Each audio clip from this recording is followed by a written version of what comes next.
3 days. No food, no phone, no way out. He thought the forest would kill him, but what he found in those woods changed him forever. I'm Marcus, and I tell stories that draw you in. Are you ready to hear about his journey? Or perhaps try creating your own? He opened his eyes to nothing but trees. No memory of how he got here. No road, no signal. No one for miles, just him. And the forest. Fear crept in fast. This wasn't a hike gone wrong. This was survival. The trees stretched endlessly in every direction, swallowing him whole. He started walking, hoping, praying, and for any sign of the world he knew. Something moved. His heart stopped. Was he being watched? Just a deer. He laughed nervously, but the fear stayed close. Night was coming, and out here night meant danger. Every sound became a threat, every shadow a monster. But the sun rose.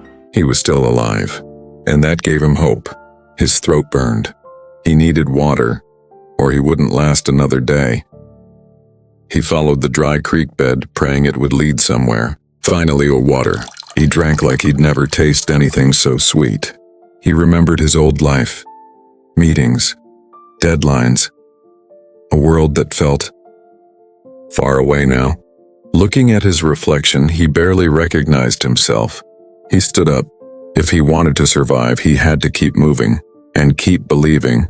He climbed, muscles burning, refusing to stop. At the top, nothing, just forest. Forever. All the hope he'd built up, shattered in an instant. He broke down completely. This was his lowest point. Then, thunder. The sky itself seemed to demand he keep moving. He ran through the storm, refusing to let it beat him. He found shelter just in time, gasping for breath. Something shifted inside him. He decided he would not give up. Morning came, and with it a strange new strength. He started reading the forest, the moss, the sun, the signs he'd ignored before. He found food. Small victories were starting to add up. He built shelter with his own hands. He was adapting. He was surviving. And then, fire. A small flame that meant everything. By the firelight, he felt something unexpected. Gratitude.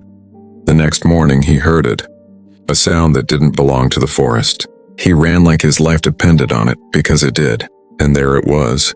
A road, real, solid salvation. He broke down in tears. Relief pouring out of him all at once.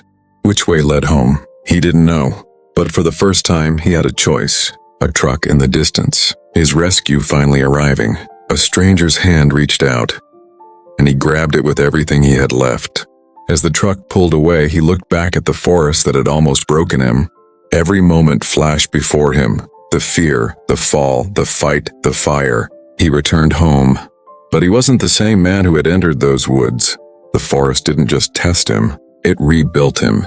And as he walked into the sunrise, he knew he had survived and he had truly lived.